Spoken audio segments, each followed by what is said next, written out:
ঢাকায় ময়মনসিংহ মহাসড়কের খবর জানাতে গাজীপুর থেকে যুক্ত হচ্ছেন আমাদের সাথে আমাদের সহকর্মী পলাশ প্রধান।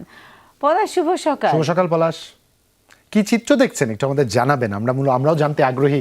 প্রতি বছর তো দীর্ঘ যানজট দেখি, আমরা গাড়ির সারি দেখি। আপনি যেই জায়গাটা আছেন অপেক্ষাকৃত ব্যস্ততম অংশ এই মহাসড়কের, একটু জানাবেন সার্বিক চিত্র। জুবাইর, সেই চিরচেনা যে দীর্ঘ যানজট সেটি কিন্তু এবার নেই, তবে গত কয়েক বছর যাবতীয় সেটা আমরা আসলে চোখে পড়ে নেই। তবে এবছর যে বিষয়টি দেখেছি যে যানজটের যে জটলা সেটি না থাকলেও যাত্রীদের যে অভিযোগ সেটি কিন্তু বরাবরের মতো রয়েছে।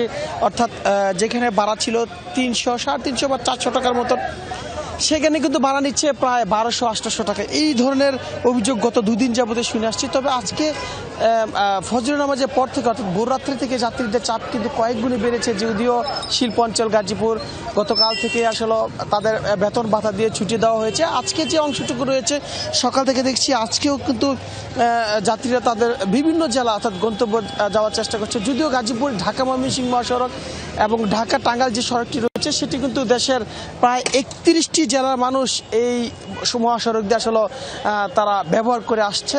সেই আলোকে কিন্তু আমরা দেখছি যে গত 4 থেকে 5 দিন যাবতীয় গাজীপুর মেট্রোপলিটন পুলিশ, ট্রাফিক বিভাগ, জেলা বিভাগ এবং ডিএমপির যে প্রবেশ পথ রয়েছে অর্থাৎ উত্তর বিভাগ রয়েছে সেখানে কিন্তু আমরা দেখছি ব্যাপক তৎপরতা রয়েছে। তারা দেখছিলাম বিভিন্ন যে গুরুত্বপূর্ণ পয়েন্টগুলো রয়েছে, যেমন আবদুল্লাপুর বলে টঙ্গী প্রবেশ পথ, টঙ্গী বাজার, Tongi station road, Gazipur bypass সহ বগুড়া, চন্দ্রা এবং চান্দনা চৌরাস্তা এলাকা, এই পয়েন্টগুলোতে কিন্তু বিশেষ টিম কাজ করছে। অর্থাৎ পরিবহন যেন কোনো প্রকার জটলা না থাকে সে ধরনের কাজ করছে গতকাল থেকে দেখছি। তবে আরেকটি বিষয় লক্ষণীয় দেখেছি যে গতকাল সন্ধ্যার পর থেকে স্থানীয় যে সংসদ সদস্যরা রয়েছে তাদের নিজস্ব কিছু স্বেচ্ছাসেবী, প্রায় 600 স্বেচ্ছাসেবী কাজ করছে। অর্থাৎ তারা কোন যাত্রীরা কোন জেলা যাবে এবং কোন পরিবহন ধরে তারা সেই গন্তব্যস্থানে যাবে সেই বিষয়ে তারা স্বেচ্ছাসেবীরা সহযোগিতা করছে।